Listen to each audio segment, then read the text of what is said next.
예, 제가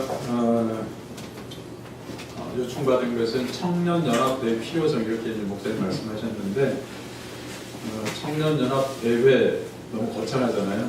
근데 뭐 이름을 어떻게 붙여야 될지는 잘 모르겠습니다. 뭐 캠퍼가 될지 수련회가 될지 대화가 될지 뭐가 될지는 잘 모르겠는데 중요한 것은 그 N세대 사역 혹은 운동의 구심점 중에 하나를 이제 뭘로 하면 좋겠냐. 그래서 제가 1년에 한 번 정도 청년들이 함께 모여서 전통적인 방식으로 뭐 수련회가 될 수도 있겠고 또는 이제 좀 더 넓은 캠프라고 이름 지을 수도 있겠고 또는 뭐 이렇게 많이들 우리가 포스터나 이런 데서 대회 이런 형태로도 이제 있는데 그런 이름은 이제 중요하지 않고 우리는 그러면 N인데 N은 넥스트 또뭐그 뉴 뭐 여러 가지 의미를 붙이니까 거기에 걸맞는 그런 건 뭘까? 이걸 한번 저는 제안을 드리는 겁니다. 그러니까 이렇게 하자가 아니고 제가 제안을 드리고 여기 계신 20몇 분의 여러분들의 목소들이 모여가지고 거기서 공통적으로 하나의 이름이 정해지고 형식과 내용이 정해지고 그래서 빠르게는 올 연말 안에 한번 모일 수 있으면 하는 이런 바람을 그래서 저는 하나의 제안을 오늘 이렇게 드리도록 하겠습니다. 내일이 3.1운동 100주년이잖아요. 아까 우리 조일창 목사님 뭐 이렇게 단어 가지고 이제 좀 장난치시는 얘기를 말씀하셨는데 저도 이렇게 하나 질문 하나 던져볼까요? 한국에서 가나안 성도라고 있습니다. 무슨 이단 단체 이런 것 같기도 하고 혹시 가나안 성도가 뭘 의미하는지 아십니까? 아시는 분? 예, 뭐죠? 교회를 안 가는 성도. 예, 그러니까 가나안을 이제 말을 거꾸로 하면 안 나가. 그래서 그러니까 크리스천이지만 교회는 나가지 않고 그렇다고 신앙을 떠난 것이 아니고 이제 쉽게 말하면 한국 교회는 이제 지긋지긋하다. 그 이상 나는 교회는 나가기 싫다. 하지만 나는 하나님을 믿는다. 그래서 그런 사람들을 특징해서 가나안 좀 뭐 역설적이기도 하죠. 성경 속에서 가나안은 하나의 대안적인 이름이긴 한데 반대로 안 나가는 역설적으로 이렇게 씌워지고 있는 그런 이제 이 가나안 성도들에 대해서 그 가나안 성도는 누군지는 모르겠어요. 왜냐하면 어떤 특정 조직이나 집단이나 무슨 단체가 아니니까. 하지만 그게 하나의 익명으로 거론되고 적어도 이제 뭐 언론이나 뉴스나 많은 사람들한테 그게 오르락내리락 한다는 것은 뭔가 하나의 세력을 집단을 형성하고 있겠다. 그리고 그것이 가지는 의미가 있겠다. 이렇게 얘기할 수 있을 것 같아요. 그렇다면 왜 그대로 가나안 성도이기를 선택했을까? 그럼 거기에 대한 그 질문에 대해서 최소한의 답변을 할 수 있는 답변은 아니더라도 토론을 할 수 있는 또 얘기를 할 수 있는 그런 책임감을 저는 느낀다고 봐요. 그러면 그 가나안 성도들의 질문에 대해서 물론 그들이 특정적으로 우리는 이런 이유 때문에 교회를 안 나가라고 질문 리스트를 만들어서 누군가가 공표한 적은 없어요. 하지만 많은 사람들은 각자마다 그 리스트를 머릿속으로 다 그릴 수 있어요. 최소한 10가지 이상은 아마 얘기할 수 있을 겁니다. 그러면 그 질문에 대해서 답하기 위해서는 첫 번째로 신학적인 관점에서의 답변이 있을 수 있겠죠. 또 하나 중요한 것은 역사적인 관점에서의 답변이 있을 수 있다고 봐요. 저는 제가 오늘 그러니까 서론으로 제가 말씀을 드리는데 제가 이런 형식과 내용의 어떤 뭐 캠프, 대회 혹은 뭐를 했으면 좋겠습니다라는 그 제안을 드릴 텐데 제안을 드리기 전에 이제 서론격으로 내지는 여담으로 제가 한두 가지 말씀을 드리려고 하는 것은 이 가나안 성도들에 대한 그들의 질문에 대한 역사적인 관점에서의 답변을 적어도 우리는 이제는 해야 된다. 그 이유는 뭐냐면 한국 교회의 정체성에 대한 질문 때문에 그들은 교회를 안 나간다고 얘기할 수 있습니다. 그러면 그 한국 교회의 정체성을 형성하는 데 있어 가지고 당연히 우리는 역사적인 관점에서의 어떤 그 성찰과 질문과 답변이 있을 수 있다고 봐요. 그래서 저는 내일이 3.1운동 100주년이기도 하지만 오늘날 우리가 한국 교회의 정체성을 형성하고 있는 그 근원의 많은 부분이 적어도 일본 일제 식민지 시대의 역사 속에서 형성되었다고 생각을 합니다. 저는 이제 해석을 많이 한다기보다도 하나의 팩트들의 질문 리스트에 대한 제가 가난 성도라고 생각하고 질문 리스트를 드려보고요. 또 반대로 가난 성도도 내가 기성세대로도 답변을 한다면 거기는 뭘 답변할 것인가, 양면성을 다 가지고 제가 그냥 몇 가지 팩트들을 한번 요약해 보도록 하겠습니다. 1885년에 우리가 잘 아는 것처럼 언더우드와 아펜젤러 선교사가 감리교와 장로교를 대표하는 두 선교사가 나란히 인천 제물포항에 도착을 합니다. 물론 그 전에도 다른 선교가 있긴 하지만 적어도 오피셜리 공식적으로 우리는 그렇게 선교의 역사를 기억하고 있습니다. 그리고 25년이 된 다음에 1910년에 우리는 일제 식민지 시대로 들어가게 되죠. 그러면 1885년에 언더우드와 아펜젤러 선교사로 대표되는 그들에 의해서 오늘날 우리가 한국 교회의 원형이라고 할 수 있는, 선조라고 할 수 있는 장로교, 감로교, 또 이후에 파생돼서 교회들이 생겨나게 되고요. 또 그들의 선교사님들의 절대적인 어소리티와 그들의 가르침에 의해서 한국 교회의 정체적인 기반이 그 시대에 대한 만들어진다고 생각을 합니다.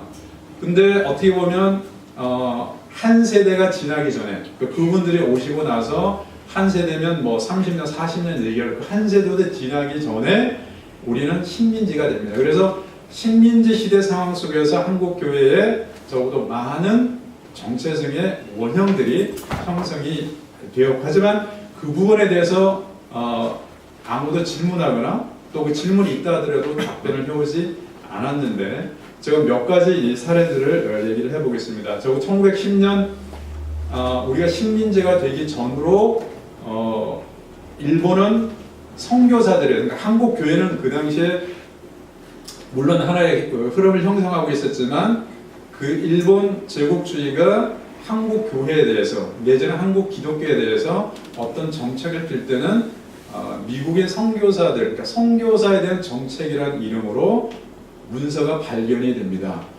그래서 예를 들면 선교사들의 그들의 지위를 어떻게 할 것인가, 선교사들에 대한 교회 재산을 어떻게 할 것인가, 그들한테 세금을 어떻게 물릴 것인가, 이런 관점에서는 일본의 정책들이 좀 있어요. 그랬을 때 우리가 잘 아는 이토 히로부미 같은 경우는 그 선교사들한테 많은 특혜를 주는 정책을 씁니다. 이유는 그러니까 다른 제국주의로부터 일본의 조선의 식민지에 대한 정당성을 확보하기 위한 차원에서 선교사들에 대한 굉장히 우호적인 경계를 서고요. 그리고 이어서 초대 총독은 사또라고 합니다. 사또 총독은 그 정책을 그대로 이어갔는데, 그 당시에 그 유명한 웰치 선교사는 이렇게 평가를 합니다. 사또 총독은 선교사다. 무슨 얘기냐면은 미국 선교사들한테 너무나 많은 혜택과 또 선교나 도움을 주기 때문에 그분한테 닉네임을 선교사라는 이름을 붙여준 정도의 그런 이제 평가를 하고 있고요. 그 다음에 또 한 번 그 스코필드 선교사, 한국 이름도 갖고 있을 정도로 스코필, 굉장히 많은 조선에 또 우리나라에 복음의 씨앗을 뿌렸을 뿐만 아니라 평생을 우리 조선을 그냥 한국인을 위해서 헌신하다가 사다가 부십니다. 근데 이분은 어떤 메시지를 전했냐면, 공연히 일본 통치를 공격만 하지 말라. 일선 공존 공영의 필요를 인정하고 온전한 사상을 가지는 것이 이로울 것이다. 무슨 얘기냐면 조선인들이 일본 제국주의에 대해서 투쟁하고 또 불평하는 것이 능사가 아니고 공존 공용하는 것이 이롭다는 이런 이제 이런 자료들은 물론 이제 그 당시에 미국의 나중에 선교사들이 미국에 한 달에 한 번씩 보고하는 영자지 매거진이 있습니다. 거기에 다 이렇게 나와 있는 그런 자료들이고요. 그리고 우리가 이제 일제시대 그러면 많은 분들이 이슈화에서 논의되는 게 신사참배이지 않습니까? 당연히 우리 신사참배는 누가 자원해서 기독교인이 신사참배를 했겠어요. 그런 사람 아무도 없을 거라고 생각을 합니다. 그 신사참배는 공식적으로 1938년 장로교 27회 총회에서 신사 참배를 결의를 합니다. 그리고 결의한 다음에 평양 신사에 가서 모든 총회 참석한 목사님들이 다 같이 신사 참배를 합니다. 이것이 공식적으로 기록된 그 신사 참배인데요. 근데 사실 이미 그 전에 신사 참배는 많은 목회자들, 지도자들이 자발적으로 신사 참배를 했습니다. 그러니까 일본이 강제로 너 안 하면 추교해서 한 것이 아니고요. 분위기죠. 그 분위기에서 이미 그 예들은 굉장히 많은데요. 몇 가지만 들어볼게요. 그 당시에 기독교보라는 신문이 있습니다. 사설에서 나온 겁니다.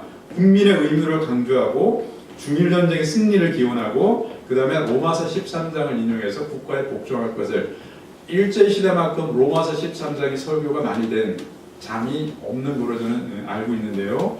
그리고 26대 총회장 이문주 목사라는 분 굉장히 그 당시에는 이분이 국민정신 보국주의를 지키라고 지시를 그러니까 국민정신은 일반 국민에 대해서 정신을 그래도 보국은 뭡니까? 이때 보국은 일본 제국주의를 위한 거죠. 그러니까 일본 제국을 위한 국민정신을 함양하는 주의를 지키라고 이런 지시를 내리고요. 그 다음에 또 장로교회는 중일전쟁 1주년을 기념해서 황실과 황군을 위한 기도회를 개최하고 국가의식을 거행하고 국민의 의무를 강조하는 설교를 모든 교회에 하라고 총회장 이름을 지시를 내립니다. 그리고 장로교회는 또 무은장구 기도회를 무려 8,900회가 넘는 기도회를 합니다. 이렇게 무은장구 굉장히 간단합니다. 무는 군인을 얘기하죠. 무술. 운은 당연히 그들의 운. 그러니까 일본 제국주의 군인들의 장은 이제 당연히 장수할 때 장입니다. 그들의 안전과 안전을 위한 기도회. 요즘식으로 하면 국국기도회쯤 되겠죠. 이런 기도회를 거의 10,000번 가까이 하게 돼요. 뿐만이 아니고 시국황영, 국방헌금, 그 당시 국방헌금을 무려 150만 원이 넘는 돈, 어마어마한 돈입니다. 이런 이제 그 일들을 장로교회가 제가 많이 있지만 이제 대표적으로 이렇게 말씀을 드리는 거고요. 그 다음에 이제 태평양 전쟁 시기로 하면 이것이 더 크십니다. 알다시피 이제 2차 세계대전이 본격적으로 시작되지 않습니까? 이럴 때 윤치호라는 분, 제가 군이라는 이름을 붙이기도 뭐한데 윤치호라고 잘 아실 텐데요. 이분은 어떤 역사적 기록을 갖고 있냐면 선교사들이 미국에 유학을 보낸 1호가 윤치호. 이분이 에모리에 대해서 공부를 하고요. 그 다음에 돌아가서 이제 나중에 일본의 귀족원까지 되고 몇 년 전에 이분은 감리교 교단에서 당연히 보낸 분인데 100주년 기념으로 그러니까 1885년에 아까 아펜젤라가 들어갔으니까 2015년이 아마 100주년 되는 해였을 겁니다. 그때 감리교를 빛낸 20명을 선정해서 역사평 책을 펴냈습니다. 거기에 한국인이 6명 정도 들어가는데 그 중에 2명이 윤치호와 이승만 대통령이 들어갔습니다. 이승만 대통령이 오늘 논의를 하고요. 이 윤치호 어떻게 이번에 된 기록이 굉장히 많이 나옵니다. 그리고 그 윤치호 가문 전체가 집안이 좋았나 봅니다. 그 사촌이 윤치영 이분도 이렇게 미국의 성교사들에서 유학을 와서 돌아가서 나중에 이승만 미군정 이승만의 비서를 하고 나중에 이제 강로가 되곤 하는데요. 이렇게 YMCA 기관지가 있어요. 청년이랑 YMCA 기관지에 이렇게 글을 씁니다. 공정무사하고 사랑이 지극하신 하나님이 일본군에게 풍성하신 은총과 보호를 내리시고 전쟁에 필요한 모든 자원을 주시길 기도합니다 하는 글을 게재를 합니다. 그리고 교육자 자담회에서 교회당의 국기예양대를 설치하고 국가를 봉창하고 한국 신민선서를 제창하고 신자 참배를 거행하라고 전국 교육자들을 모여 자담회를 하고요. 그 다음에 윤치호 일기라고 했는데 그 일기 전체는 이런 내용으로 가득 차 있습니다. 한 예를 들면 조선 기독교인이 일본군에게 크리스마스 위면들을 보내는 운동은 그 발상 자체가 만으로도 칭찬받을 만하다 이렇게 있고요. 그 다음에 비행기 혼납 운동을 합니다. 비행기 혼납으로 해서 55대를 비행기를 혼납하는 그 중에 비행기 이름 하나가 조선 장로호입니다. 그리고 교회종 혼납 운동을 해요. 그러니까 전국인의 교회종을 다 거두어서 군사물자, 무기를 만드는데 교회종 혼납 운동을 합니다. 그래서 무려 수천 개의 종이 혼납이었는데 그 중에 일화가 있습니다. 대구에 그 당시 굉장히 큰 교회인데요. 일본 순사가 와서 교회 종을 뜯으려고 하는데 너무 종이 높아가지고 실패하고 돌아가요. 근데 그 다음날 새벽에 그 담임 목사님이 사다리, 오픈 사다리를 2개를 만들어 올라가지고 종을 부셔가지고 결국은 헌납을 했다는 굉장히 충성스러운 일화가 전해져 내려오고요. 근데 나중에 종이 다 총이나 이걸로 만들어지기 전에 해방이 돼. 그래서 남아있는 종은 다시 가져가라고 하는데 그 교회 목사님은 종을 가져를 다 부셔가지고 소용이 없었다. 이런 이제 그 일화도 있고요. 그 다음에 여러분 잘 아시는 백낙준 연세대학교 초대 총장이고요. 당연히 이분도 선교사들이 보낸 유학원에서 우리가 잘 아는 그 여러 좋은 대학, 또 프린스턴에서 공부하고 이렇게 박사 돌아가서 초대. 이분은 어떤 글을 썼냐면요. 1942년 5월 20일자 기독교 신문에 쓴 글입니다. 그러니까 요한복음 2장 잘 아시죠? 예수님께서 성전을 내 아버지의 집이라고 그를 이렇게 가지고 쓰는데 예수가 내 아버지의 집인 성전을 수호했듯이 우리도 일본을 결사 수호해야 한다. 그러니까 예수님이 말한 아버지의 성전이 일본이 아버지의 집이라는 겁니다. 그래서 모든 조선인이 결사 수호해야 한다. 이런 글을 기독교 신문에 썼고요. 그리고 조선신학교 조선신학교는 김종대 목사님이란 분은 조선 초대 이사장이 되는데요. 사도 바울이 유대식 이름을 버리고 로마 이름을 계명했듯이 우리 조선의 기독교인도 일본식 이름으로 계명해야 된다. 바울을 이렇게 해석을 했고요. 또 양주산 목사 유명한 분이죠. 한국교회 초창기의 거목이라고 할 수 있는데 이분이 사도 바울이 로마 신인권을 자랑스럽게 여겼듯이 식민지 조선의 기독교인도 일본 제국의 신민이 된 것을 자랑스럽게 여겨야 한다. 이렇게 여기까지는 사실은 그래도 좀 봐줄 만한 구석이 있는데 가장 결정적인 것은 이제는 일본이 구약성서 말살 정책을 피게 됩니다. 그러니까 점점 태평양령으로 그럴 때 1940년에 이게 일제 경찰이 이런 책자를 발행합니다. 기독교에 대한 기도 방침. 거기에서 구약성서 말살 정책을 공식화하고요. 이걸 받아가지고 1942년 12월에 감리교회 가장 먼저 교단 총회에서 구약성서 폐기를 선언합니다. 그리고 다음에는 이어가죠. 장로회는. 그래서 나중에 사복음서만을 가지고 이걸 총회에서 공식화를 하게 됩니다. 근데 이런 과정들을 거치게 되는데 1945년에 해방이 되고 나서 장로교 총회에서 이런 역사적 사실에 대해서 이렇게 총회를 열어서 이렇게 취소 결정을 하는 총회를 열어요. 그러면서 신사참배를 결의를 했잖아요. 그래서 신사참배를 이제 취소하는 결의를 하는데 그 이유를 내부로 돌리지 않고 일본 제국주의가 총칼로 우리가 위협을 했기 때문에 어쩔 수 없이 우리가 결의를 했다. 하지만 우리는 이제 결의를 취소한다. 이런 식의 성명을 발표를 합니다. 저는 오히려 이렇게 발표하지 않으면 못한 성명이다. 왜냐하면 이유를 내적으로 찾지 않고 그 모든 책임을 일본한테 돌리고 그래서 결국은 우리가 회계라고 하는 것은 개인이 됐든 누구든 책임을 지는 거지 않습니까? 그런데 아무도 누구도 어떤 교회도 책임지지 않고 그냥 성명서만 발표해요. 근데 또 하나의 코미디 해프닝이 일어납니다. 1954년 한국 전쟁이 일어나고 나서 한 지역, 그게 안동총회인데요. 여기에서 너무 부끄러워서 다시 자기들이 성명서를 발표를 해요. 왜냐하면 1948년 이게 했던 것이 부끄럽다고. 근데 왜 그럼 이들은 다시 하나? 한국 전쟁이 일어나고 나서 여러분 알다시피 또 이렇게 여러 분열이 일어나는 그런 시대적 상황 앞에서 나름대로 의식 있는 분들이 해가지고 다시 성명서를 발표하는데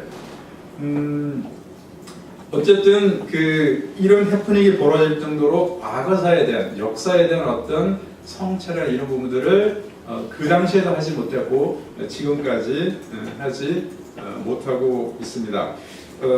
한두 가지만 하나만 더 말씀드리면 그러면 일제시대만 그랬을까요? 이어받아서 1948년 정식으로 남한의 정부가 수립되기 전에 3년 동안 미군정이 통치하는 시대를 우리는 여러분 1945년 해방이 되고 나서 이를테면 관공서에 태극기가 올라가야 되잖아요.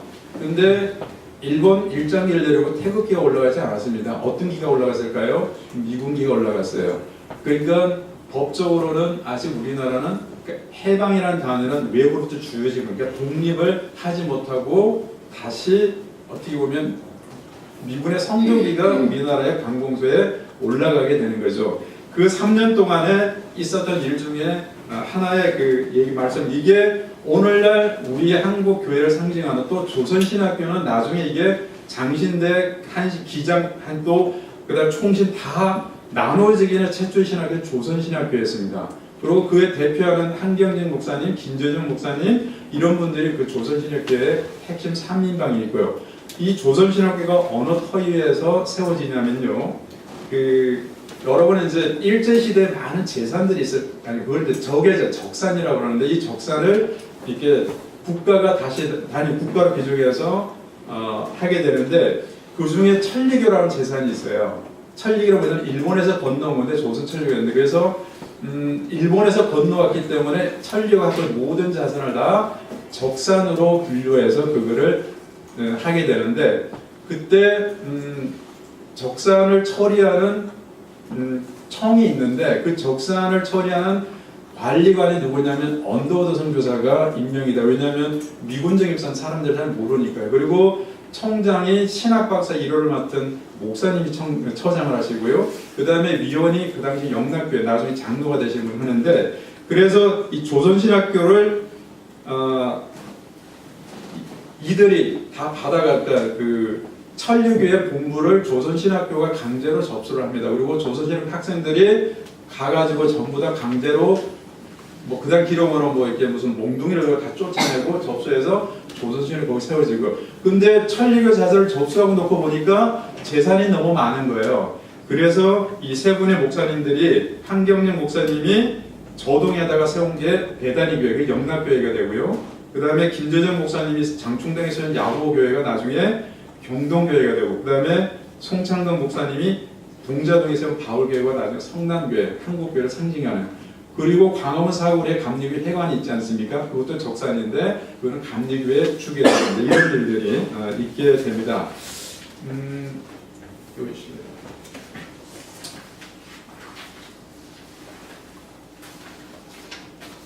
그러니까 제가 이런 이제 역사적 사실들을 팩트를 몇 가지 쭉 말씀드린 것은 좀 더 이유를 말씀드리고 적어도 청년연합, 그러니까 청년의 이름으로 모인 그것이 캠프가 됐든 수련회가 대화가 됐든 중요한 것은 지금 우리가 살아가는 이 시대의 어떤 흐름과 정신에 부합한 그런 형태의 모임이 됐으면 좋겠다. 그랬을 때 저는 우선 세 가지가 있고 세 가지가 없는 이 단어는 앞으로 토론을 통해 가지고 다른 단어로 바뀌어도 상관없고 저는 하나의 제안을 드리는 겁니다.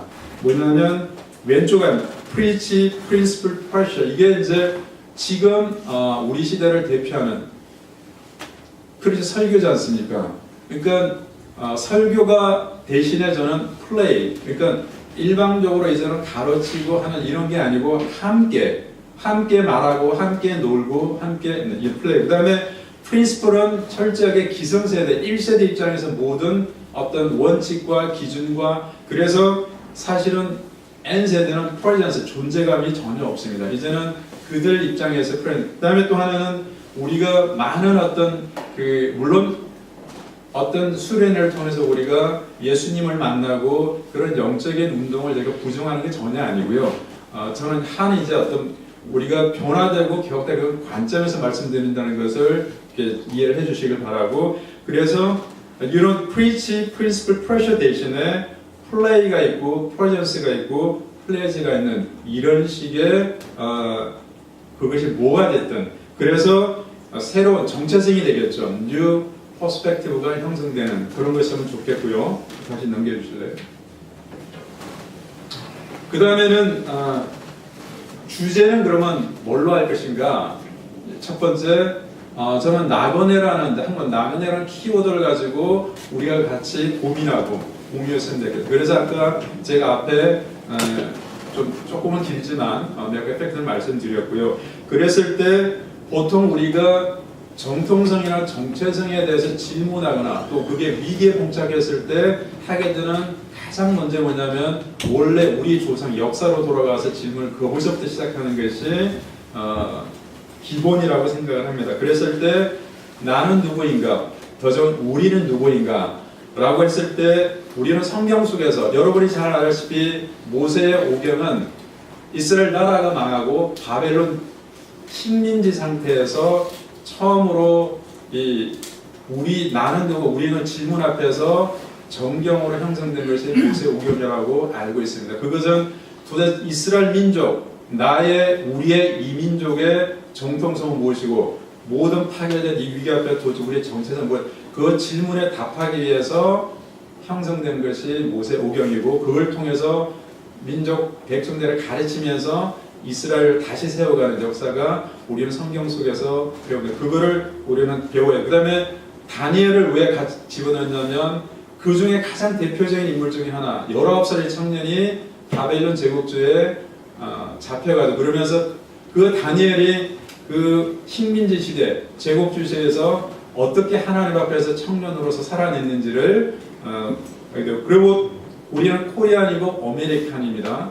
코리안으로서의 제가 한 포인트를 말씀드린 거예요. 여러 많은 관점에서 우리는 질문하고 대답하고 고민해야 되는데 한 포인트. 그랬을 때 적어도 조선 근현대 그 선교의 역사 속에서 형성된 우리의 정체성, 정통성 무엇일까? 우리는 같이 고민하고 토론해봐야 거기에 또 대답을 해야 되고 마찬가지로 일제시대에 형성된 보통 우리가 국가단에서 대한민국의 국가와 사회의 정체성과 정통성에 대해서 질문할 때 가장 먼저 논의되는 것이 흔히 말 친일청산이라는 단어를 씁니다. 왜 청산이라는 말을 쓸까요?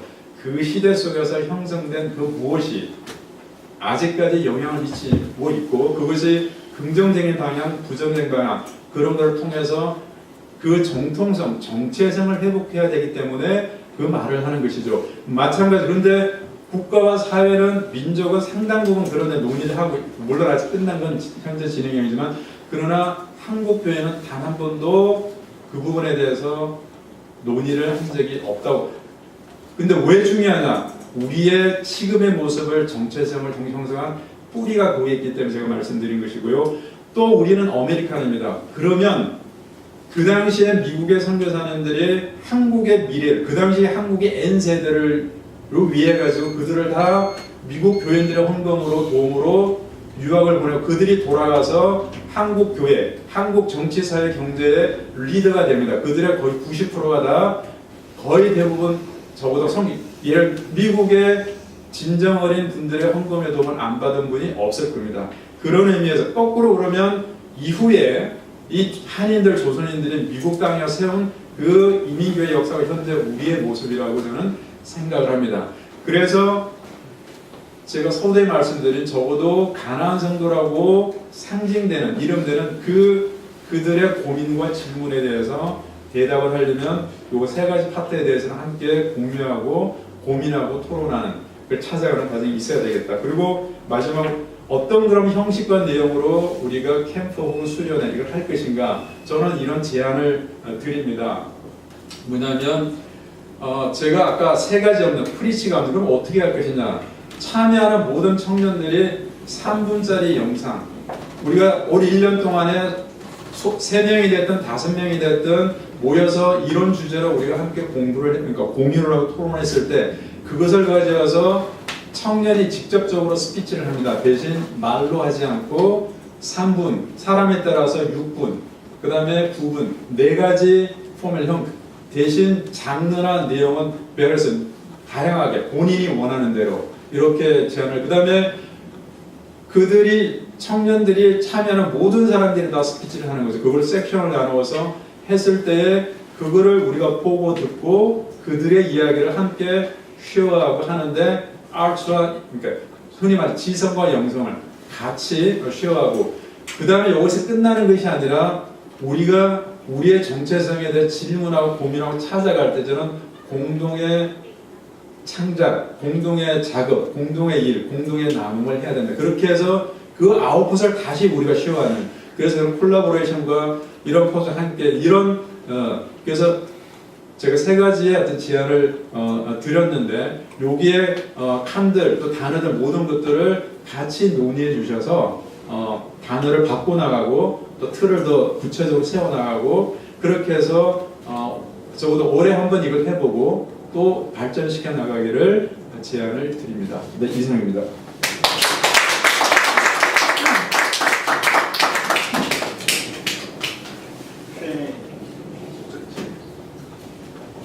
Q는 제가 진행. 네, 그러면 뭐 제가 그냥 하나의 좀 어떤 그 관점과 포인트로 물론 이게 다 논의가 어느 정도 이렇게 그 형태를 구성하고 하려면 신학적인 관점에서 어떤 관점에서 또 역사적인 또는 영적인 여러 해석을 저는 이제 오늘은 하나의 어떤 라인 관점에서 말씀을 드렸습니다. 그래서 그 어떤 의견인지 주셔도 좋고요. 또 제가 제안들이 발제한 거에 대해서 또 예를 들면 부족하거나 또 보태실 말씀이 있으면 누구든지 자유롭게 말씀을 해주시면 좋겠습니다. 예, 좀 제가 보충해서 우리 집사님께서 말씀하신 걸 좀 나눈다면 오늘날 우리 청년들이 많이 겪고 있는 문제가 정체성의 문제예요. 그래서 아까 그 바벨론 포로 이후에 이야기도 하셨던 것처럼 뭐 오늘날 우리 지금 코리안 아메리칸 1.5세 이 세대들이 겪는 문제가 결국에는 문제가 누구냐? 코리안 아메리칸으로서의 그 고민도 있고 더 나아가서는 내가 크리스찬으로서 그 고민도 굉장히 많거든요. 그런 관점에서 백그라운드를 쭉 말씀해 주셨다라고 생각이 들고 1차적으로는요. 그다음에 2차적으로는 그러면 이런 가운데서 우리가 어떻게 나그네라고 하는 주제를 가지고 이번 이제 청년연합대회를 준비하는 데 있어서 과거의 기존의 방식은 원웨이였습니다. 원웨이. 그러니까 일방적으로 그냥 불러 모아놓고 큰 대회 열어가지고 스피커 모셔다가 그냥 일방적으로 쏟아붓는 이런 모임인데 요즘 세대는 그게 안 먹히는 세대입니다. 방송도 요즘 어떻습니까? 1인 방송 하시는 거 보시면 두어 하시는 거 보시면 다 쌍방대화 하시잖아요. 그렇기 때문에 오늘 시대는 투웨이 시대이기 때문에 대회 자체를 투웨이 방식으로 큰 전환을 좀 하자 그런 취지에서 더 구체적으로 몇 가지 이렇게 내놓으셨다라고 생각이 들거든요. 이렇게 이제 제안을 이렇게 해드렸는데 혹시 여러분들 여기에 대해서 더 궁금한 게 있으면 잠깐 이렇게 나누시고 지금 저희가 이런 이제 대회를 좀 이렇게 계획하고 처음 시작을 이렇게 시작했습니다. 우리가 청년 사역을 위해서 하나의 구심점을 이루는 데 있어서 하나의 필요성이 있다. 대회의 필요성이 있다. 이 대회가 있어야 청년들이 일단은 모이니까요. 그런 필요성은 분명히 서두에서 말씀하셨다라고 생각이 돼요. 그래서 그런 의미에서 전달이 됐으니까요. 여러분 혹시 잠깐 뭐 이해가 안 되신 부분 있으면 잠깐 얘기해 주시고 여기에 대해서 저희들은 이제 어쨌든 한번 해보자. 진행을 한번 해보자. 라고 하는 부분을 지금 제안을 하는 거니까요. 말씀 한번 해주시면 감사하겠습니다. 일단 너무 감사한 이렇게 발제고요. 그 시간이 너무 짧아서 사실 지금 말씀하신 거 세 고르려고 생각이 들거든요. 첫 번째 뭐냐면 가난한 성도가 누구인가 처음에 짧게 하시죠. 그다음에 이제 일제 있을 때 부분을 가지고 정체성을 얘기했어요. 그렇죠? 마지막으로 이제 우리가 그랩을 통해서 이거 어떻게 할 것인가. 근데 사실 이걸 보면서 어떤 느낌이 들냐면요. 가난한 성도하고 일제 있을 때하고 무슨 관계가 있지?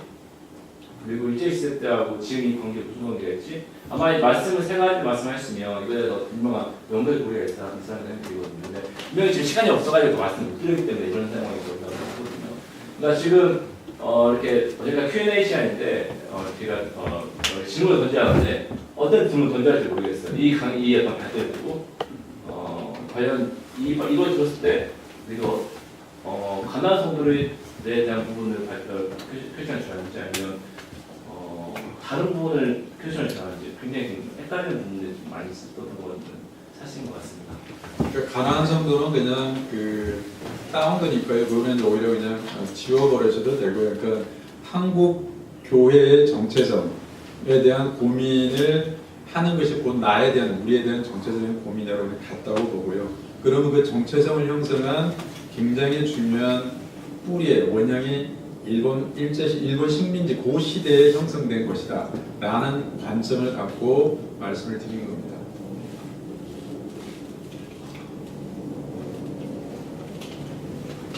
그러니까 우리가 그 예를 들면 정체성, 정통성 그러니까 이런 고민을 할 때에 보통 두 가지 관점에서 하게 되죠. 하나는 일반적으로 사상적인 그걸 이제 그러면 우리는 기독교는 종교는 신앙과 신학적인 또 하나는 역사적인 그 두 가지 관점을 가지고 정체성에 대해서 고민하고 질문한다고 생각을 합니다. 그런 맥락에서 한국 교회에 물론 더 넓게 더 깊이 보면은 좀 더 확장할 수 있겠지만 굉장히 결정적으로 영향을 미친 그런 관점에서 할 때는 일본 식민지라고 한정해도 이건 학자들의 거의 공통된 의견이기 때문에 제가 그렇게 특정을 제 개인적인 의견이 아니고요. 그렇게 특정을 했고 거기에 대해서 우리가 몇 가지 좀 짧은 시간 하기 때문에 임팩트에게 거기에 대해서 왜 질문하고 고민하고 답해야 되냐라는 거를 말하기 위해서 제가 몇 가지 팩트들, 사례들을 그냥 얘기했고 그렇습니다.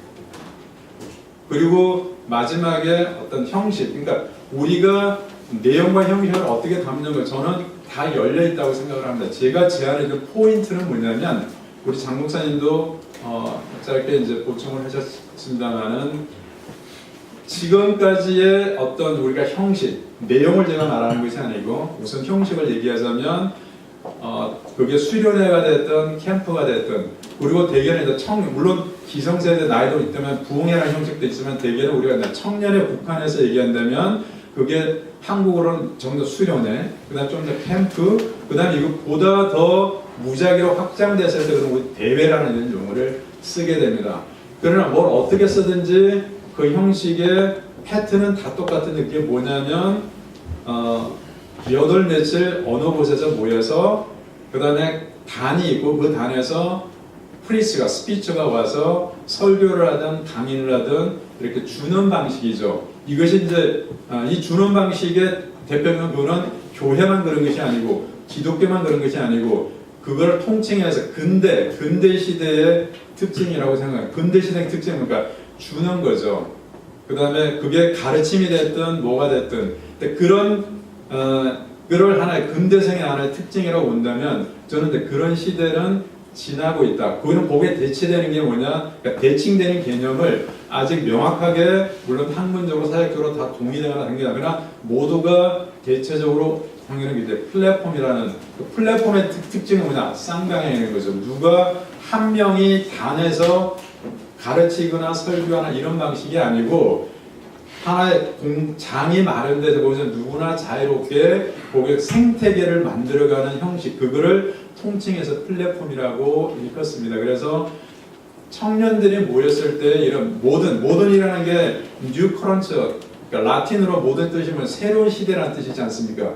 더 이상 그런 방식은 새로운 시대가 아니겠다. 500년 동안은 저는 새로운 시대를 시작했지만 앞으로 뉴 커런처는 모던이 아니라 플랫폼이겠다. 그런 이제 관점에서 그래서 영적인 측면을 얘기하는 것이 아니고 이 시대 청년들이 소통하는 방식의 흐름 뉴커런처는 뭐냐? 플랫폼이다. 그랬을 때 한 사람이 스피치하거나 한 사람이 티칭하거나 한 사람이 무엇을 다수가 받는 식이 아니고 참여하는 모두가 함께 플레이하고 나누고 그 속에서 뭔가 워킹하고 그렇게 해서 결과도 생태계 그래서 아무도 생태계가 어떻게 형성되는지는 디자인하거나 만들 수 없습니다. 거기서 자연스럽게 일어나게 되겠죠. 그러니까 그 청년들 모인 것 속에서 당연히 우리는 하나님의 말씀을 나눌 것이고 그리스도인들의 영성을 나눌 것이고 감성을 다 나눌 것입니다. 그 나눔 속에 하나님의 성령님이 워킹하시겠죠.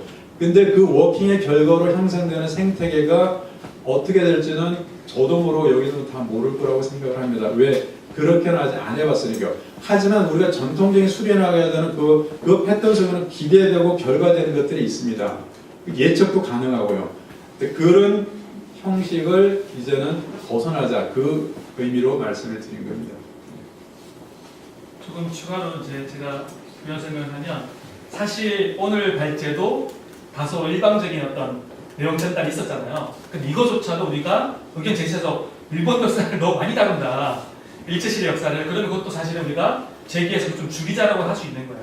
어떤 부분을 더 넣을 수 있는지도 얘기를 해야 되겠고, 우리도 준비 단계 가운데 가장 좋은 어떤 방향성들을 잡아 나갈 필요는 있을 것 같아요. 그래서 이승재 지사님은 그 부분에 대해서 상당히 중요성을 많이 느끼시고, 저도 필요성을 상당히 느끼지만, 또 현장에서 그게 얼마까지 워킹이 될 것인가는 고민이 될 필요 있거든요. 그거는 우리가 토의 가운데 쌍방향적으로 함께 좀 다듬어가는 필요가 있겠다는 생각이 들겠고요. 또 하나 이제 그림을 잡기 좀 쉬운 방법 중에 하나는 타임라인일 것 같아요. 어떻게 하면 좋을지를 좀 말씀을 드리면, 오늘 2월 말 모임을 했잖아요. 그래서 4월 달 정도까지 모임을 한 다음에 일단 우리 지사님하고 이제 몇 분 리더들이 같이 생각했던 거는 4월부터 6월까지, 그러니까 쌍방향적으로 가는 것이죠. 그런데 이것을 그냥 수련회 가서 한꺼번에 다 하는 게 아니라 미리 1년 동안 현장에서 같이 훈련을 해가자는 거예요. 근데 그 토픽은 제시해 준 것처럼 나그네라는, 사실 다른 키워드로 하면 아이덴티티, 그러니까 한인 사회의 넥스트 제너레이션, 그러니까 청년들 다음 세대의 가장 큰 화두와 이슈가 그 정체성 문제거든요. 내가 누구인지가 정리가 안 되니까 계속 방황하는 거예요. 근데 그것을 하나님의 성경적 관점 가운데, 그리고 역사적 관점 가운데, 코리아노로서 아메리카노로서의 관점 가운데 잘 정립할 수 있도록 도와주는 그런 쭉 1년의 과정이 되는 수련회, 그리고 그 준비하는 과정이 되도록 하자는 거죠. 그래서 그런 일환으로 이제 지금 생각하는 것 중에 하나가, 그리고 다음 모임 하고 나서 한 4월부터 6월 정도까지, 그러니까 4월 정도까지는 그러면 이런 수련회를 하면 좋겠다라는 부분이 이제 공감되는 게 오늘 중요한 부분 중에 하나이고, 공감이 좀 되시나요? 대부분 공감이 되시는 거죠. 그래서 사실은 제가 이거는 뭐 두 가지로 말씀드리자면, 수련회가 너무너무 중요해요. 해보니까 저도 사역을 쭉 해오니까 일주일에 기껏해야 청년들, 청소년들이 교회에서 보내는 시간 1시간 반, 2시간이거든요. 근데 수련회 3박 4일 가면 그 2시간씩 1년을 하는 시간만큼의 시간을 보내면서 다이내믹이 일어나더라고요. 네, 그래서 수련회에 분명 필요성이 있는 거고, 근데 중요한 거는 수련회를 하고 싶은데, 참여하고 싶은데 수련회가 없어서 못하는 청년들이 너무 많이 있잖아요. 그래서 우리가 이런 연합 수련회를 통해서 수련회를 열고 그 다음 세대가 수련회를 통해서 은혜를 받을 수 있는 길을 주자라는 게 중요한 전제예요. 그런데 그 포맷을 우리가 이전에 해왔던 좀 일방적 방식이 아니라 좀 쌍방향적인 방식으로 만들어 가보자는 거죠. 근데 그것도 저희도 사실은 그것도 다듬어 가야 될 것 같아요. 우리가 다듬어 가야 되지만, 저희가 남들 생각한 그 쌍방향적인 어떤 그 플랫폼, 그 폼은 뭐냐 하면 4월부터 6월 정도까지는 이런 다니엘이라든지 모세오경이라든지 이런 곳에 나온 것을 성경적인 것 기반으로 해서 청년들이 정체성에 대해서 성경 공부를 하는 거예요. 그러니까 그렇게 하려면 준비를 해야 되겠죠. 그리고 또 그런 부분에서 생각이 있거나 좋은 콘텐츠나 이런 내용들이 있는 분들은 저도 콘텐츠 공유해 주셔서 우리가 이제 그런 커뮤니티를 만들어서 그 위원회를 만들어서 교재를 2달 정도를 만들어야 될 것 같아요. 그러면 뭐 8주 커리큘럼 정도를 만든 다음에 만든 것을 대략 5월, 6월 달 정도에 각 청년부에서, 우리 청년부에서 또 지금 우리 무슨 교회였죠? 다 드리는 교회에서 다 띄고 드림. 다 드리는 교회에서 다 드리면 좋은 것 같아요. 그렇게 적용하고 각각 청년부에 적용을 해서 2달 동안 하면 내가 성경적으로 내 정체성이 이런 것이고 나 정리가 되잖아요. 그러고 나면 그 내용을 가지고 가을에 그것을 그냥 하는 게 아니라 그것을 영상으로 담아내는 거예요. 영화로 담아내는 것이 이제 9월에 시나리오 작업하고 10월, 11월 날씨 좋을 때 영상을 찍고 촬영을 한 다음에 12월달 캠프 왔을 때 영화를 통해서 우리가 메시지를 전달하고 서로 쌍방향적으로 어떤 메시지를 나누는 거죠. 그래서 그것이 저희가 1년에 다른데 생각하고 있는 타임라인이고요. 저희가 또 하나 생각하는 것은, 오늘 교제 다니는 거 좋잖아요. 근데 좀 아쉽잖아요. 저도 해보면 1박 2일을 보내본 사람하고요, 안 보내본 사람 만나면 깊이가 달라요. 그래서 여기 있는 분들이 전부 다 1박 2일 수련회를 나중에 가면 좋겠어요. 저희가 생각하는 날짜는 7월인데 7월에 가고 우리 아멘네 기자님도 오신다고 그랬으니까 버금노스 김동호 선생님 오셔서 같이 먹고 자고 밤새 교제 나누면서 그다음 1년 안타까운 눈물 흘리면서 기도도 하고 같이 정말 나누고 싶은 이야기도 하고, 그렇게 하면서 우리가 어떤 수련회를 12월에 할 건지 1월에 할 건지를 우리가 더 다듬어 가서 진행하면 좋겠어요. 근데 그것을 정형화해 놓은 건 아니고 오늘 발제한 것처럼 어떻게 보면 우리 같이 다듬어가면서 그걸 해나가는 거고, 궁극적인 목적은 청년들이 하나님을 제대로 만나는 거고, 청년들이 자기가 하나님 안에서 올바른 성경적인 바이블, 아까 코리안 어메리칸이라고 했는데 크리스찬으로서 성경적인 자기 정체성, 그다음 코리안 어메리칸의 정체성을 제대로 정립하는 가운데 잘 서도록 도와주는 것이 어떻게 보면 목적이라고 할 수 있는 것 같아요. 그것들을 같이 우리가 좀 잘 할 수 있도록 해나가면 좋겠다는 생각이 듭니다. 네. 울프가 띄워주실래요? 제 요한이 와서 좀 앉아서 얘기할게요. 아니 말씀 잘 들었고요. 지난번에 첫 번째 뵀을 때도 포스터 뭔지 근대화 이런 시점에서 말씀을 주셔서 특이하게 기억을 하고 있었어요. 그때도 또 저희 영화 감독이었기 때문에 관심이 많았고요. 오늘도 여전히 기대에 부응하셔가지고 딱딱했지만 그래도 그 원점이 어딘가 핵심을 듣고자 경청을 했습니다. 그리고 이것을 준비하는 시간이 마침 또 3.1절이 우리 있잖아요. 그래서 3.1절을 겨냥해서 28일날 목요일 밤을 연구하시다 보니까 아마도 역사적 너무나 은혜로. 네, 원래 3.1절 얘기 그 생각 없던 거였어요. 네, 너무 감사해요. 너무 감사하고 제가 우리나라 조선왕조 500년 중종방정 이런 거는 몰라도 적어도 말씀하시는 내용이 신학교에서도 못 들어왔던 한국 교회사 역사를 짧은 시간에 토론이 들을 수 있는 기쁨이 있었고요. 또 신학적으로 다니엘을 거론하시면서 늘 제가 공감하는 것 중에 하나였어요. 그래서 정말 우리 정체성이 어디에 있는가, 그것은 멀리 있는 게 아닌데 사실은 저부터도 성경의 관점에서 찾기를 굉장히 원했고요. 또 기다리고 있고요. 그래서 모세를 많이 기억을 하고 있습니다. 근데 여간 그 발제하시는 동안에 얼마나 많이 고민을 하셨고 또 이 모임이 지속적으로 가기를 사모하고 계시고 또 7월달과 1월 연말에 가서 이 수련회를 총관리 감독자로서 어떻게 그 책임을 하나님께 드릴까 고민하는 모습이 너무나 역력하게 드러났어요.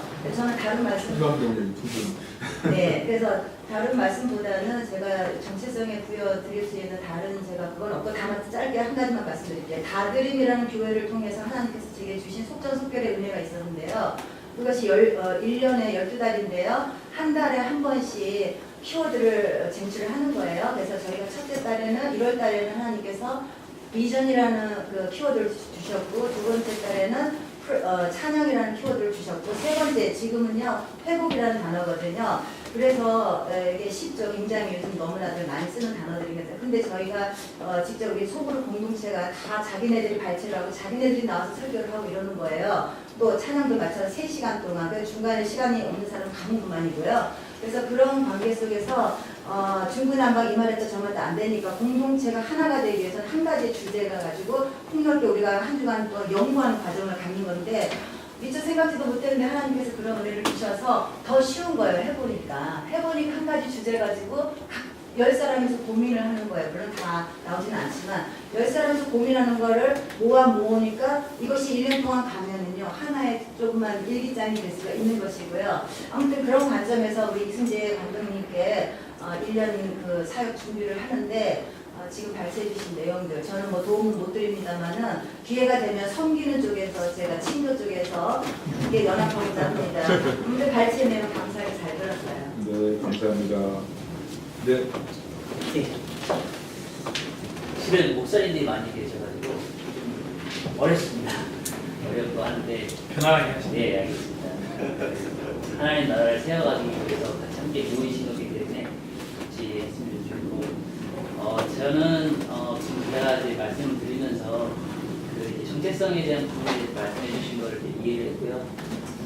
이제 어떻게 아까 말씀하신 대로 어떻게 이 사역을 지금 이제 당장 저희가 추진을 해야 되고 일을 해야 되는데 조금 더 구체적으로 같이 또 의견을 나눴으면 좋겠고 저도 뭐 크다면 좀 그런 프로젝트를 해보고 또 작은 프로젝트도 해보고 한 전도사로서 한 10년 가까이 좀 이렇게 필드부터 해서 해봤는데요.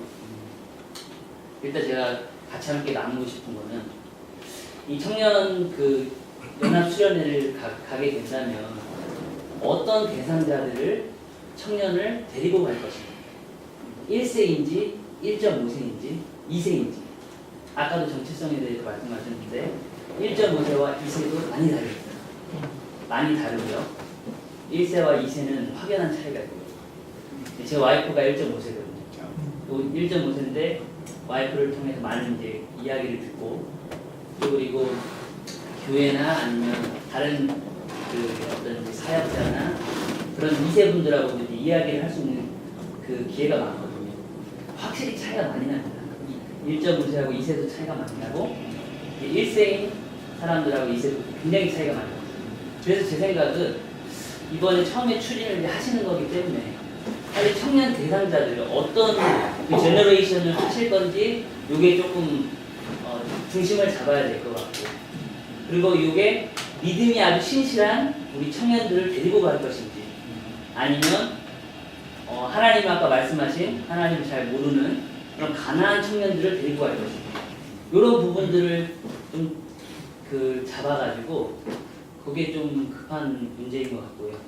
근데 그거에 맞춰서 프로그램이라고 하기보다는 그들에게 맞는 그들을 하나님의 품으로 인도할 수 있는 그러한 영적인 프로그램이 있어야 되지 않을까. 그리고 제가 와이프나 2세 친구들을 통해서 들은 얘기는 많은 교회에서 수련회 다 갑니다. 간다고 하고 다 갔다 와서 이제 다 그런 이야기를 많이 듣는데 보통 보니까 1.5세나 2세의 이런 수련회는 조금 아까 저기서 나왔지만 플레이나 아니면 그냥 어떤 출입과 같은 그러한 수련회를 갔다 오더라고요.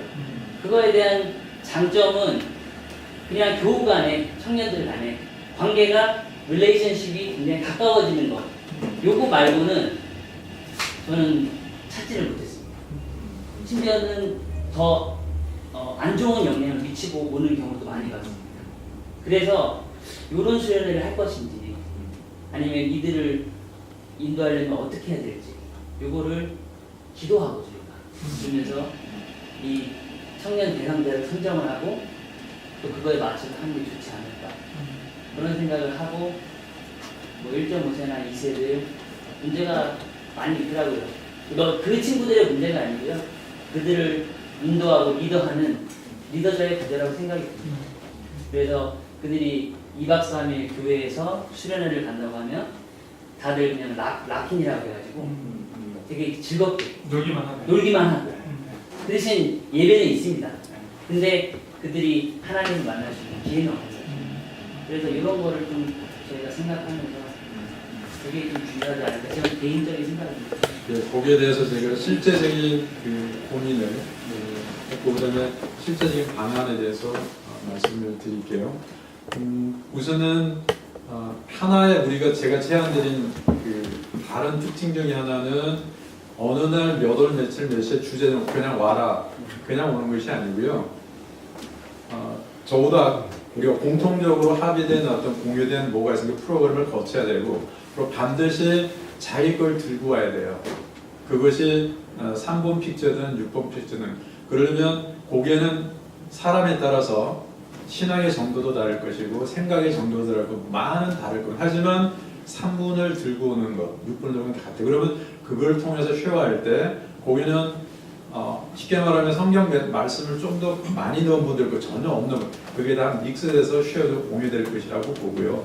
그래서 중요한 건 뭐냐면 그룹이 가능하면 3명에서 5명이 한 그룹이었으면 좋겠다.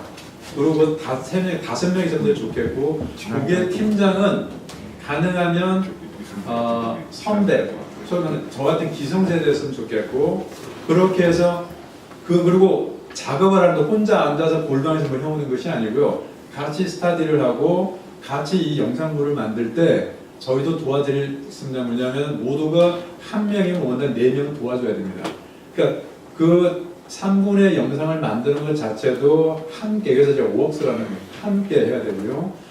근데 나머지 또 여러 이렇게 예를 들어 5명이 그러고 10명이 50명이 되겠죠. 그러면 그들이 함께 공유하는 것은 같은 주제.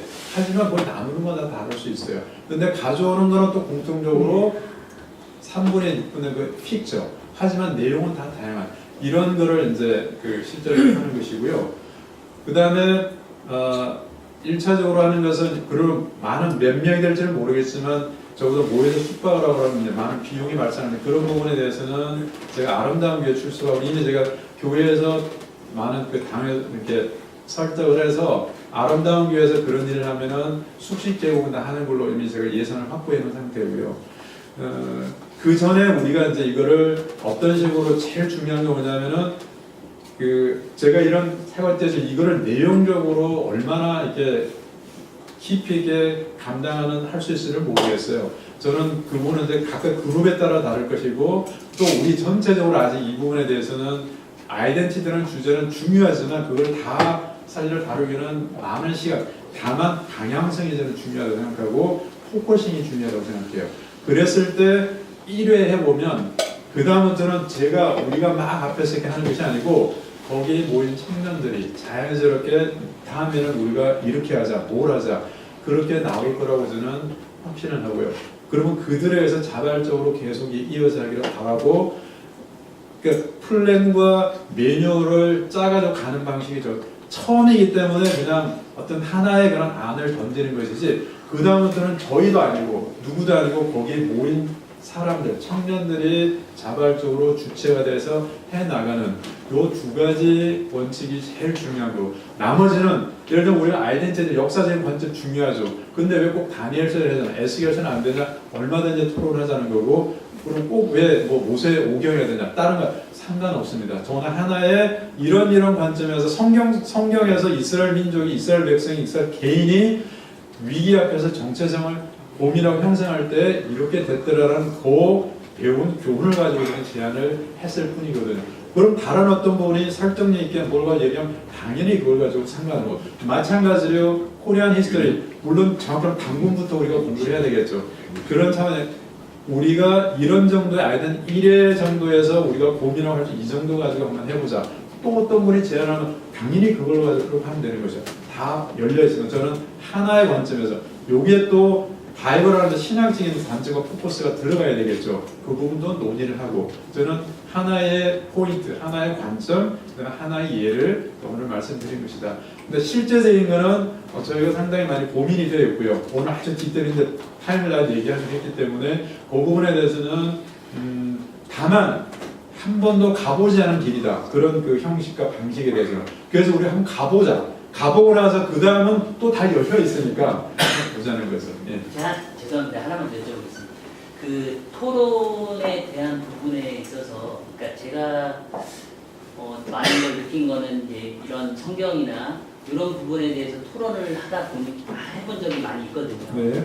그러다 보니까 그 토론을 하는 과정 중에서 여러 가지 또 어떤 신학적인 문제들이 도출이 되고 막 그런 부분들이 있었거든요. 그래서 그런 부분은 혹시 만약에 청년들과 다 같이 이런 거에 대해서 토론을 하거나 디스커션을 하는 과정에 그런 부분에 문제가 혹시 발생이 된다면 그런 거는 어떻게 대처를 저는 크게 걱정하지 않는 것이요. 우리가 전통적인 가치관과 생각과 이런 것에서는 굉장히 그게 중요합니다. 그래서 교단이 있는 것이고 뭐가 있는 것이고 그래서 수련을 하더라도 가능하면 같은 그렇다고 해서 예를 들면 A 타입, B 타입 이게 절대적으로 오라가 없지 않습니까? 하지만 수련을 특정할 때는 우리는 A 타입으로 해. 그럼 A 타입이 동의되는 부분이 오는 거예요. 그런 식으로 했다는 거죠. 근데 이런 생각에서 우리는 벗어나자는 겁니다. 예를 들어서 5명이 모이는데 식감을 해서 모든 교단이 5명이 대표자가 모이다. 장로교, 감로교, 수모 모였다 쳐요. 신학적으로 절대 합의된 게 안 나옵니다. 그냥 토론하는 거예요. 하지만 히스토리컬은 팩트 자체니까 팩트를 하더라도 역사는 해석하면서 역사가 되는 것이 팩트 자체가 역사가 아니잖아요. 그러면 또 그러고 나서 그 스피치를 와서 하는데 말로 하지 않고 영상으로 하는 거예요. 그러면 제가 그 하나의 은행인데 한번 꼭 보시기를 권하는 뭐냐면 TED라고 테드 있지 않습니까? 제가 우연히 발견 굉장히 인스피레이션 게 뭐냐면 2000 보이스 코러스라는 게 있어요. 뭐냐면 어떤 사람이 프로듀서고 작곡가예요. 멜로디 하나를 자기가 해가지고 인터넷에 띄웠어요. 2000명의 익명이 한 분도 만난 적이 없어요. 그걸 자기 목소리로 노래를 해서 그 사람을 보냈어요. 그래서 그게 너무나 한데서 오프라인에서 보통 잘 안 세우거든요. 이 사람을 TED에 오프라인 세워서 그거를 17불이잖아요. 내가 이걸 왜 했는지 어떻게 했는지 하면서 그 2000명의 사진만 나와요. 근데 그 노래가 나오는데 그 놀라운 2000 보이스의 하모니가 있어요. 근데 멜로디는 똑같아요. 똑같은 노트예요. 근데 2000의 어떤 하모니에 어떤 느낌을 가져요. 그게 가능하겠어요? 그러니까 플랫폼 시대의 한 특징이에요. 그들은 각자가 만난 적이 없어요. 우리는 하모니는 뭐예요? 모여서 연습해야 되고 지휘자가 있어야 되고 너는 소프라노, 너는 알토, 너는 어마어마한 그게 근대예요. 단일 노트고 단일 멜로디예요. 그다음 목소리만 달라요. 그냥 2000명이에요. 물론 숫자가 주는 것도 있지만 더 좋은 익명성인데도 그것이 그 사람들이 다들 경악해서 박수를 쳐요. 이게 뭘까? 뭐냐면 저는 우리가 시작을 했을 때 어떻게 그 워킹에서 어떤 게 나올지 저도 모르겠어요. 뭔지 알겠죠? 그러니까 무슨 그래서 주체적으로 자발적으로 각자가 와서 다 전제는 있어요. 우리는 모두 하나님 앞에서 나를 발견하고 우리 교회를 이런 게 있잖아요. 근데 생각이 다 다를 수 있어요. 근데 하나의 주제가 있잖아요. 하나의 멜로디가 있잖아요. 보이스는 다 다를 거예요. 근데 2000명의 보이스 하모니를 이루는 것처럼 거기 모인 5명, 10명, 50명, 많게는 100명이 저는 결과적으로 하나의 하모니를 낼 거라는 영적으로 그 확신이 있는 거예요. 그거 가지고 가는 겁니다. 질문을 드려요. 제가 2회부터 와서 무슨 얘기들을 하시는지 들었어요. 근데 이제 굉장히 이거 부담스럽거든요. 카메라가 있어서 편하게 이야기도 못하겠고 제가 나이는 어리지만 직책은 목사라 괜히 무식한 얘기 하다가 하면은 이거 기독교 방송에 나가라 해서 조용히 하다 집에 갈까 이런 생각도 들고 뒤에 아멘 내시는 저희 교단 목사님이시거든요. 그래서 모르셨죠? 같은 교단인지. 근데 되게 이렇게 좀 어려웠어요. 그래서 조용히 하고 있다 이렇게 할까. 근데 제가 가만히 들어보니까요. 아까 이제 목사님께서 얘기해 주셨을 때 이게 지금 수련회를 만들려고 하는 거구나 라는 것들을 이제 알게 됐어요. 처음에는 발제를 하셨을 때 아무것도 몰랐거든요. 되게 저도 무슨 어떤 질문을 던져야 될지 모를 정도로 몰랐는데 이제 여기 요셉 전도사님이신가요? 요셉 전도사님이 이야기하셨을 때는 이제 아무런 틀이 없는 상태에서 우리가 어떤 포커스를 잡아가는 듯한 그런 이야기들 하신 것 같아요. 그래서 2세를 포커스를 할 거냐, 1.5세를 할 거냐, 1세를 할 거냐. 그러니까 아무런 우리는 제가 왔을 때도 다음 세대를 위한 그런 그림을 그려나간다 해서 저희가 생각했을 때 아니면 혹은 몇 분들은 백지에서 그려나갈 거라고 생각을 했기 때문에 이런 질문이 나오신 거예요. 맞나요? 혹시? 네, 저희는 아무것도 아니었 이렇게 생각을 듣고 있다가 제가 이제 목사님과 혹시 집사님이신가요? 집사님의 이야기를 들어보니까 수련회라는 틀 안에서 집사님은 그런 프로그램 감독을 하셨다고 그러셨죠? 그런 이제 시선에서 이런 5명이 몇 명에서 몇천 명이 아무리 1세, 2세, 1.5세가 모였더라도 5명씩 이렇게 모여서 영상을 하나를 잡으면 그 안에서는 다양한 하나님의 메시지가 나타날 거다라는 것들을 이야기하신 거죠. 그래서 그것들을 이제 틀을 주시면서 이제 이쪽으로 가보자라고 이야기를 하시는 것 같고요. 그러니까 이거를 좀 잘 우리가 맞춰서 이야기를 해 나가면 좋을 것 같아요. 이런 이야기들을 수렴을 해서 백지로 이제 어른분들이 거기에 맞춰주실 건지 아니면 여기 2회잖아요. 제가 그래서 수련회를 통해서 그런 일들을 해 나갈 건지 아니면 딱 우리의 모임은 수련회를 계획을 해놓고 이런 띵을 가지고 할 겁니다. 이 안에서 그 틀 안에서 좀 다양한 의견들이 나왔으면 좋겠습니다 라는 의견들이 맞춰져야 되는지 그거를 먼저 정해야 될 것 같아요. 여기까지 맞나요? 네. 제가 좀 들어도 될까요? 이거가 해결되지 않으면 계속 혼란스러울 수 있겠다라고 생각을 해서 제가 손을 들고 카메라 너무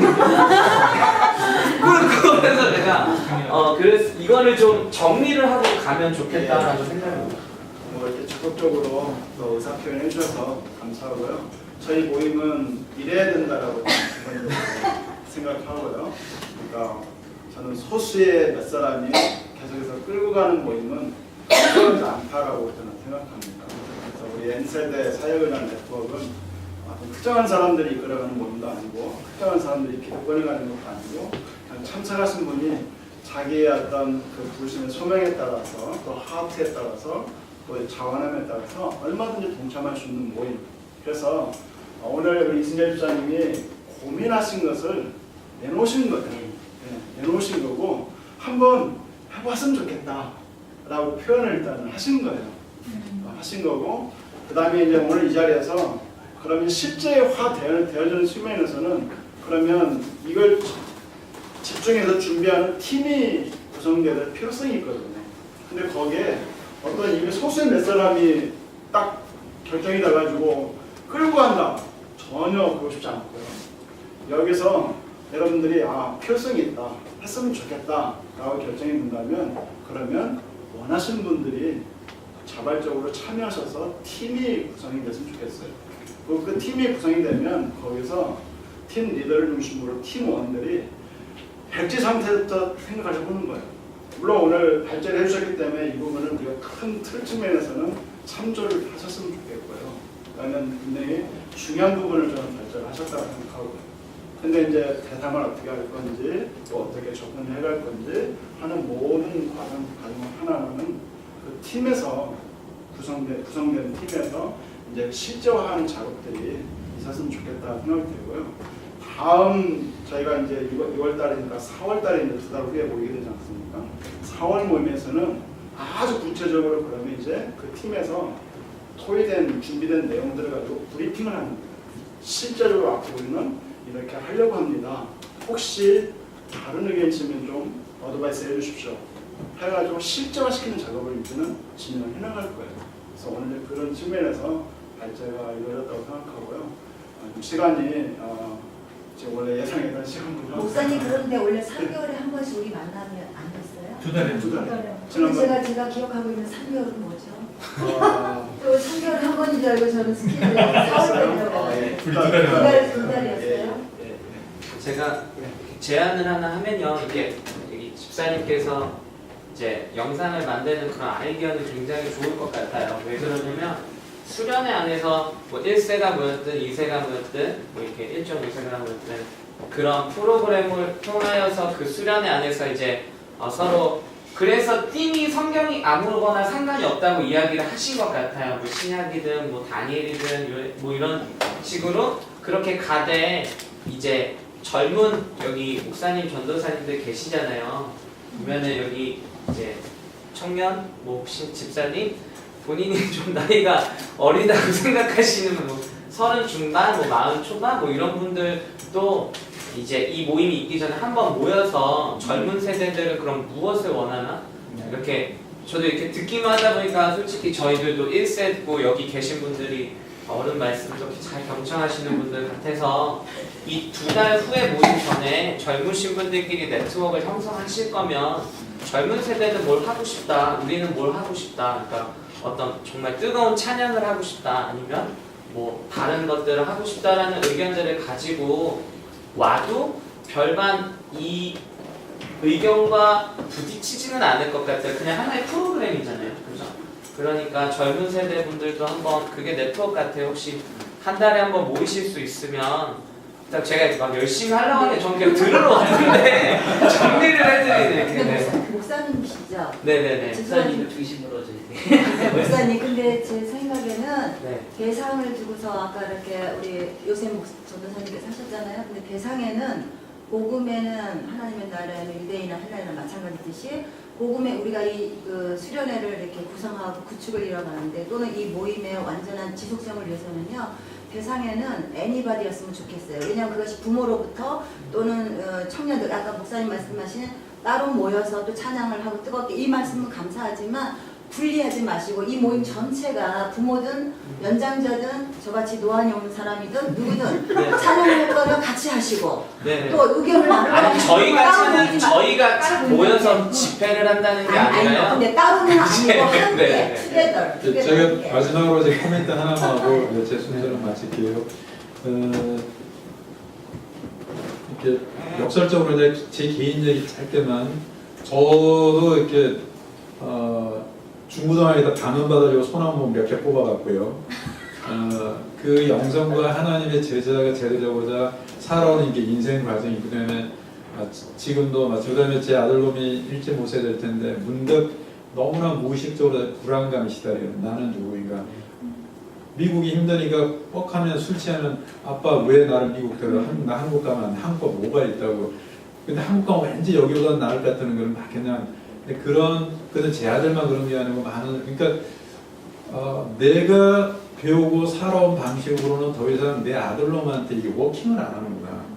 우리가 기도할 때 복음의 능력 하나님께 뭔가를 이렇게 주고 싶고 나도 누리고 싶은데 안 되잖아요. 그랬을 때 고민을 거듭하면서 이거다 이걸 줘야 돼 이걸 줘야 될 때는 복음이고 하나님의 생명이에요. 근데 어떻게 줘야 될 때는 너무 이제 달라져요. 그래서 우리가 가진 이 틀을 한번 깨뜨려 보고 그랬을 때 그러면 그 기준은 뭐냐?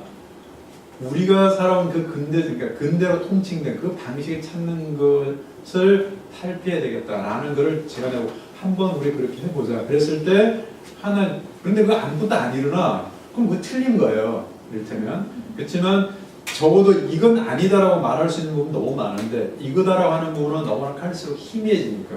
예전에는 그게 많이 있어요. 그래서 이거다라고 하는 그거를 한번 붙들어보자라고 하는 제 개인적인 신앙 고백이 깊이 들어가 있다.